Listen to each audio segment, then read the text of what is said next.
going on? My name is Kevin Deers, and this is Everflowing Stream. Thank you so much for checking out my YouTube channel, where I get to talk with people behind the scenes of music or musicians. I wanted to let you know, before we jump into this video interview, I actually just launched my brand new podcast, Everflowing Stream. It's a bit of a companion podcast to this, but my podcast is going to be focused more on people behind the scenes of music.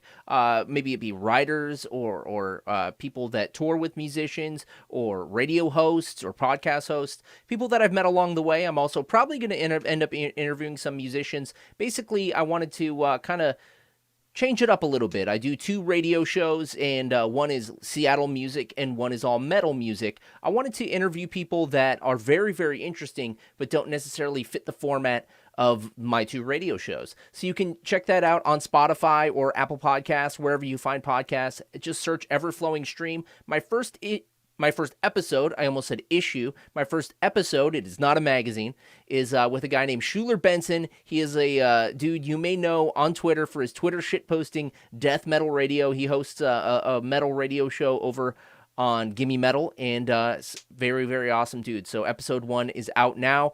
I am about to jump into an interview with Trey Pemberton, an amazing guitarist from a band called Creeping Death. This interview is actually recorded a couple months back. It was originally intended to be an accompaniment piece with their performance at Northwest Terrorfest. Unfortunately, they had to drop off of Northwest Terrorfest, but Spirit World did end up playing, and it was awesome.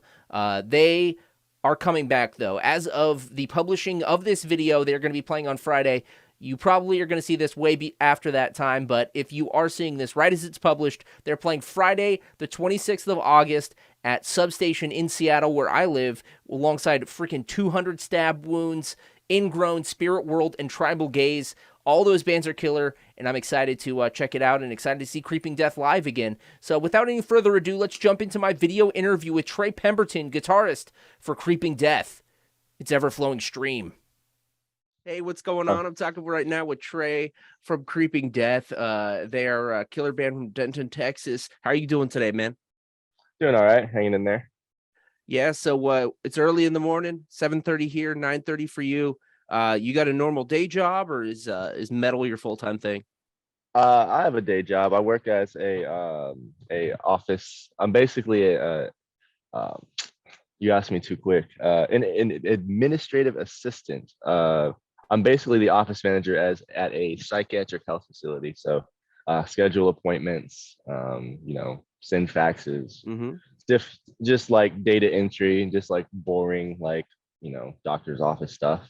But yeah, that's what cool. I do when, they're cool with me touring. One of my family members also works there, and so everyone's cool with it, and they're like hyped on me being in the band. They all think it's really cool. They're always asking, "Oh, when you leaving again? When you leaving again?" So you're like, as soon as possible. Yeah, exactly. And but yeah, they support me real hard, and they allow me to work a pretty. It's supposed to be full time, but I work pretty part time, obviously, because of touring schedule. But they let me work full time when I'm around town, so thankful for it. Nice. Well, are you someone who is a homebody, or would you preferably to be out there touring all the time? I would like to be touring as much as possible, but I also am definitely a homebody. Like, I typically just stay home, kick it. I'm about to move, actually. I'm staying with my parents right now, but I'm about to move to a house with one of my homies here this month. So usually all I do is just kick it at home, play some video games, chill, watch TV. I'll go out occasionally to shows and hang out with homies, but I'm not really too big into like going out to clubs anymore and bars and shit. I usually just, if I'm going out to a bar or something, it's usually because I'm playing, or it's like right next to a venue I'm playing and I'm just hanging out with a couple of friends or something like that. So yeah, I just kind of like to take it easy. I'm a pretty chill guy for the most part. So nice. Well, you guys have done a few tours since the world is open back up. How many times have you guys been out there? We've done, so our first tour back was with Exhumed, and that was in the fall. That's who I saw you with, not Exorder, Exhumed. Yeah. And then we went to or we played with Cattle Decap. We were on that tour with them. Yeah. Cattle Decap. Who else? Last 10 was on that, and Extinction AD and Mhm. Exhumed was the Enforced and Bewitcher. They were also on that with us.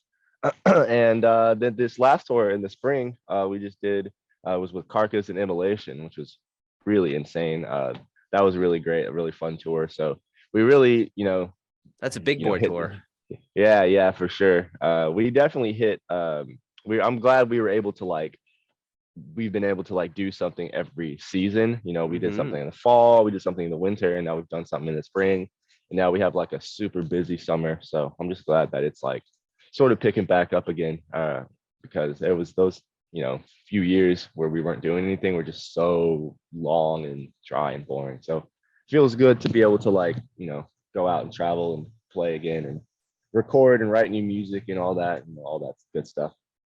You just kind of, hinted at it. So the last couple of years, we're really trying and kind of difficult and taxing. How did you stay sane? How did your band stay busy, and how did you personally stay sane and stay busy?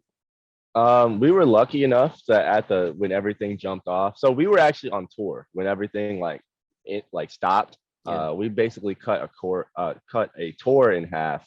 Mm. We were on tour with the Acacia Strain, Fuming Mouth, Chamber, and Rotting Out. I remember And that. Yeah. yeah, it was a sweet tour. And then we played a date in Austin. We were gonna meet back up with them in a week because we had already played the West Coast with Terror. And we were like, all right, see you in a week. And then everything went shut down. So we were lucky that we were pretty much already home when that happened. We didn't have to drive all the way across the country like all them did.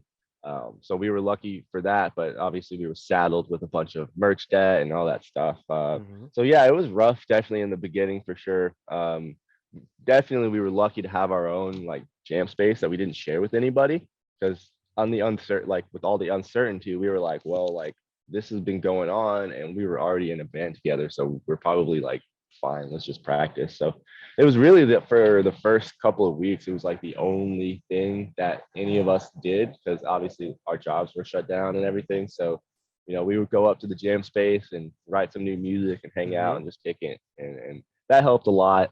Also, coming back and moving back in with my family during that time definitely was like a godsend as well because they helped me out a lot, but I also helped Mhm. them out a lot. Like it was a very mutual. Like I'm the youngest one in the house, so I end up doing a lot of the more Sure. physical stuff and whatnot. And they were just wonderful, and I love my parents a lot, and my grandma.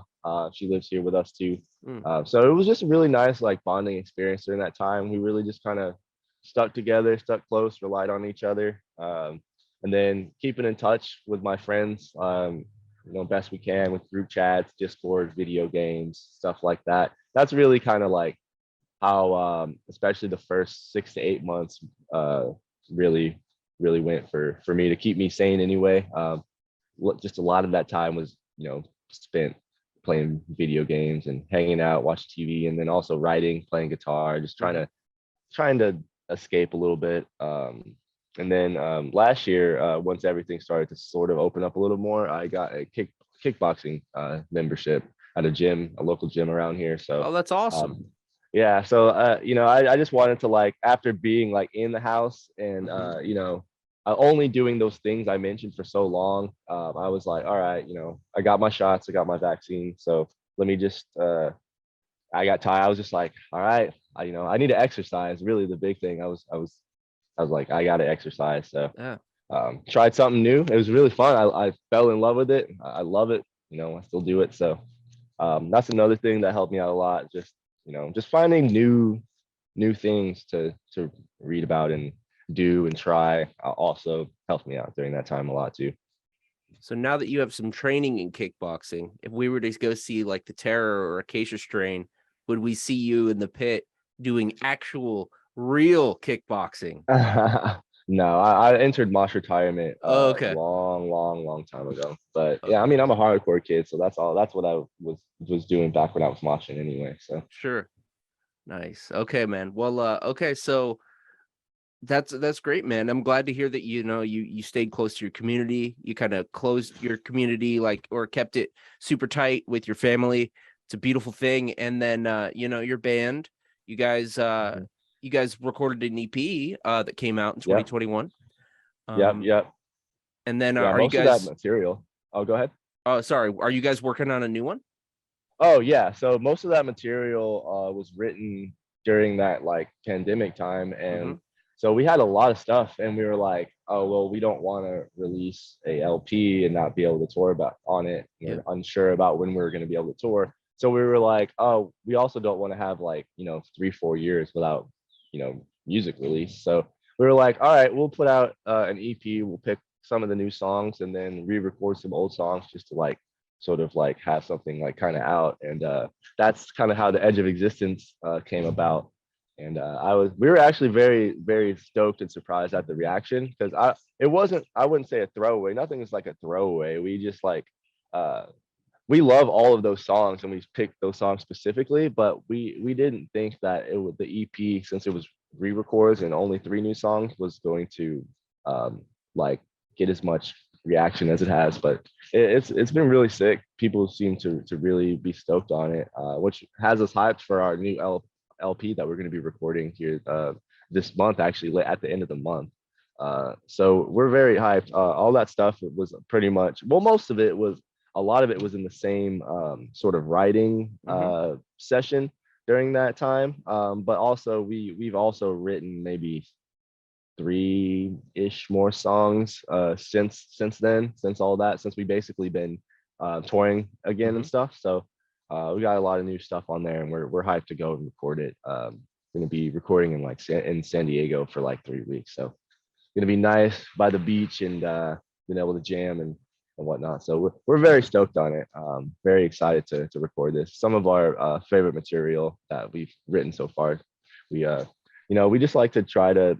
I always tell people that obviously like the band is not the most like original sounding band, Mm-hmm. which is not, we don't really give a shit about that. We always just want to like try to do something that's different that we as a band haven't done, not Mm-hmm. necessarily like the world hasn't seen. So we don't really trip about shit like that.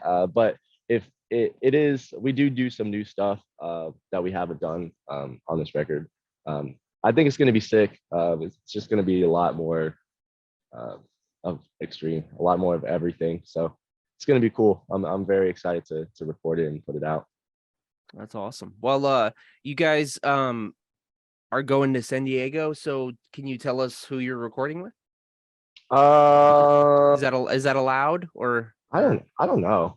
I don't know if that's allowed. okay, no I have to. worries. I wouldn't care. I don't care personally, but I don't know if Don't it's want supposed to to be step like on a anyone's toes. secret. Yeah. Yeah, yeah. I don't. Yeah. I probably should have asked before. I'll be like, hey, can I start telling people that we're gonna record Right. with you, dude? So yeah. But yeah. I'm sure we'll announce it soon if people follow our social media. I'm sure it'll be on there. Or if you follow me personally or any of us personally, I'm sure we'll post videos and you'll figure it out who it is in like Nice. literally like 30 days. So Cool. Well, we'll look forward to it, and then see you guys back out on the road, I'm sure. So, you guys are a Texas metal band. So many mhm. Texas metal bands have killed it throughout history. But I'm just gonna put you on the spot here, man. When I say Texas metal, what's like 3 or 4 bands that immediately come to mind? uh Power Trip, Iron Age. I mean, I guess you got to throw Pantera, and Mm-hmm. then Mammoth Grinder, Bitter End, um, Devastation as well. Um, DRI, I guess technically, I think they're from Austin, like or originally like when they first started. So yeah, that's basically like the first, but mainly Power Trip, Oh yeah. Iron Age, Bitter End, and uh, Pantera. That's like the first things to pop into my head for sure. The Iron Age, Power Trip, Bitter End, man. You're speaking to my soul. Those are the bands that like, you know, I that's like the new wave of Texas metal, and it was You know, just like it's such legendary, of course, R.I.P. Wade and R.I.P. Riley, Mhm. and man, such crazy losses. Have you been able to see the mural for Riley? Oh yeah, absolutely. I saw it. I saw it like not too long after his service in last in 2020. Mm, After that was all done, it finished a couple like not too long after that. So yeah, pretty much when it was finished, I took a trip out there and checked it out. It's really cool. So it's very nice. Every time I'm in that area, I try to like stop by. yeah, it's great, man. Well, so making a swerve a little bit in here in the interview, let's keep it a little lighter than that. I'm curious. Gotcha. You're wearing a band T-shirt. What band T-shirt are you wearing? Oh, this is the homies in Ozone, Fort Worth, Texas hardcore. Nice. Shouts out. Yeah, a lot of good hardcore, a lot of good metal, a lot of good punk coming out of Texas in general. A lot of my homies are doing a lot of cool things. It's cool. Like, Scourge, I uh, think. yeah, Scourge. Those are good homies as well from Houston. Skeleton from Austin, and then there's a band from San Antonio called Future Shock. They're a newer band. That's pretty cool. Then there's a band called Tribal Gaze too from East Texas. That's like a Yeah. death metal band, and they really rule. And there's just so much stuff. There's like it's very diverse, and if you just Mhm. sort of follow Frozen one or Soul. two, Yep. yeah, Frozen Soul is another one. Combat is another one. If you just sort of follow, one or two of these bands, then inevitably you'll be exposed to a lot of them. Because what I like about Texas is that like people will put on for each other and share each other's stuff, and there's not really like uh, it's like competitive in the sense that we don't want to be like, oh well, everyone else is like elevated to this level, I don't want to not meet that level. It's like that's where the competition is at. It's not Mhm. like competitive in the sense of like, oh, like this guy has what I want. It's like we all want to help each other like get Cool. further, and we all realize that a rising tide raises all sails. So if one band starts to rise up and they're sort of helping out and putting on for other bands and wearing their merch and putting them on tours and all this, like then eventually the whole thing is just a whole cycle. And it's just like that's been going back in sort of the ethos of like Texas hardcore punk or whatever since probably like I want to say like since like we just mentioned Iron Age, like those were Iron Age, Power Trip, those are the dudes who kind of like instilled that, and it's just kind of like gone on since then. And I feel like now it's to the point where it'll not that cycle won't like stop. Yeah. There'll always be someone else that's like you can help pull up, and then they'll pull up someone else, and it lends to a good music scene. Mhm. All of the musicians are extremely talented. We push each other to be better, but we also aren't like assholes to each other, and we're willing to help each other out for the most part. So it's really cool. Man, that's awesome that you are able to keep it like that in the scene and keep it scene like repopulating and lifting each other up. That's awesome, man. Yeah, yeah. And like nowhere's perfect. Like obviously there's uh it's not like a utopia. Every once in a while you do hear things and whatnot, but just in general, I would say from my tours across the country, I would say like Texas, um, it circles the wagons. Like you might hear something within your thing, but to everyone outside, it's gonna be like we're together and united. So I think that's really cool. Like, so yeah. Texas metal and hardcore unity. I love it. Yeah. Well, the reason I brought up your t-shirt, so metal and hardcore t-shirts, we all are probably hoarders of these things. So what was your Mhm. first band t-shirt when you were a kid? Oh, that's actually a really good question.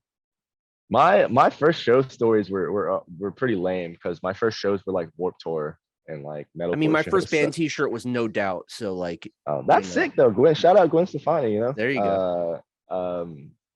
I think my first band shirt ever was actually an August Burns Red shirt. Okay. It was this ugly ass um fucking like Flappy Birds rip. I don't even know why I got it. Okay. I also got. I think this was all at the same Warp Tour. Actually, I also got. My best friend's dad was friends with this band called the Expendables, and they're like a Oh sort yeah. of like a yeah, like a ska-ish sort of, metally punk band kind of thing. And I had a tank top of theirs that they gave me for free because they were like like his homies or whatever. So uh, yeah, those were like the first two band things I owned after when I first started going to shows as a teenager. And then you got to wear them to every show because they're your only band shirts, right? Yeah, so that's actually funny. I didn't really get that like etiquette. I would always wear it other places. When I went to Okay. shows, I would always wear whatever I just kind of had. But Normal when I clothes. went, yeah, I normal clothes. But whenever I went to school or we're going out somewhere, I'm like, I'm gonna wear my band shirt. Yeah, That's kind of how I looked at it. It's kind of funny. that's funny. Right on, man. Well, shout out to the Flappy Birds ripoff shirt Yeah, Jesus. Sheesh. Yeah, I'm not. You're not gonna find a picture of me in that shit. in Hell the no, dude. like neon monster merch. Yeah, it was bright. It was like bright red. Like Yeah, it was bright red with the fucking red angry bird on it. I'm just like, I don't know what I was fucking thinking. it's very of the time. Yeah, it was very 2008 or 7 or whatever the fuck it Sure. was. Very MySpace. I like it. Yeah. Okay, man. Well, not to take up all your time today, but let's do this. So if you can show us, if not, just tell us, pick a scar on your body and tell us the story of how you got it. Oh, dude, honestly, I don't have that many scars. I'm like pretty No. lucky. Okay. I guess I could tell you about some injuries I've had. Like, Let's do it. let's. I used to play football Mm-hmm. in high school and middle school. I'm being from Texas, like every kid does. Yeah. I was okay at it. I was good enough that I played a decent amount. And of course, when you play a decent amount, you get hit, more often than if you wouldn't. So Mm-hmm. I've gotten a decent amount of concussions. I used to play receiver, so like I was trying not to get hit, but sometimes they just find you. So I've had some concussions where I like don't remember the game, Oh, where I damn. woke up, yeah, the next day and I had to be like, who won? So I've experienced that. I tore my ACL when I was my first year playing Pee Wee football in Texas. Uh, it was like a partial, actually, MCL. Excuse me, it was an MCL. It's a God medial cruciate damn. ligament. Partial tear of that. Um, they let it. Luckily, I didn't need surgery because I was young. They were like, okay, it's gonna heal. Just Mm-hmm. let it. We'll just let it heal. And so that was good. Let's see what else. And then the other really catastrophic injury I had, it was after high school. I got testicular torsion, which is like when the artery in your testicles sort of gets tangled or blocked, and it just ran. There's nothing you can really do. Like you can wear tighter compression clothes. A lot of times it happens to athletes, but I was actually not doing anything athletic. I was sitting down playing guitar actually, and I was recording something with one of my friends, which eventually would become part of the Creeping Death demo. This was like way back in 2013, and I just remember getting this weird feeling like around my groin, and I'm like, huh, like this feels like, did I pull something? This is weird. But I was decided to keep hanging out and then just keep getting worse and worse and worse. And then finally, I'm like, yo, I got to drive home. So I drive back to my parents' house because my mom, she's a nurse, or she was a ER nurse for like almost 20 years. So anything medical, I'm like, I need to go there. So I just went straight there. It was like, by the time I got there, I was like crawling into the house. I was in so much pain. Described what was going on, and she immediately knew, like, okay, that's probably testicular torsion. Go to the hospital right now. And they had to give me like straight up emergency surgery. And if I had waited like longer, I would have like lost like part of my like genitals and stuff. Like it was pretty rough. Like it was not great. It felt like getting kicked in your balls at the pace of your own pulse because obviously like your heart Jesus. beats. Yeah, so it was like every single time my heart it would just be like a kick to the nads, like straight up. And it was it was swollen to the size of like two giant grapefruits. It was horrible. It was like I would not wish that on literally the worst human being on the planet. It was like excruciating. But luckily, we happened to have one of the best urologists in Texas on staff at the hospital. We didn't even know that the dude worked there. It was actually an old friend of my mom's from her other hospital. And he was like, oh, I know you guys. Like, don't worry, I'm going to take care of you like you were my own kid. And we were like, thank you. And he saved it. I wasn't in risk of like, I mean, I guess you could die from it if you just sat there for 3 days with it, like, but I wasn't in danger of like dying or anything. But I could have had some serious like, reconstruction surgery type thoughts, if he didn't sort of come in at the ninth hour and sort of fix everything. So now everything is good to go. I just have a horrible, Can we get a visual memory. update? No, I'm just kidding. God, no, no. Yeah, you can check it on my OnlyFans. There you go, dude. But hey, at least you have a name for your new brutal death metal band, Testicular Torsion. Oh God, yeah. That is a memory. I'm gonna let someone else have that name. Okay, I'm sure that's a memory I don't want. Yeah, I'll let someone else take the mantle up on that one. Well, thanks for all the gross memories and all the good visuals. I appreciate it. That is super brutal. I hope I never have to deal with that. Hope I never. I hope you don't too. Yeah. Every single person with testicles, I hope you never have to deal with that. Trey from Creeping Death. I hope to see you guys back in Seattle. What's the best way to support you guys? Go ahead and follow us on our socials, at Creeping Death TX on everything, Instagram, Twitter. Search Creeping Death on Facebook. I'm sure it'll come up. That's the best way to keep up, keep in touch. We also have a website, but I think that's going to be updated here in a second once we have a little announcement sometime next week, which we're very hyped about. So should inform you when we'll be seeing you next later this summer. So awesome, Trey. Thanks so much, man. Have a good day. Thank you. You too. Yep. Take it easy, dude. Bye.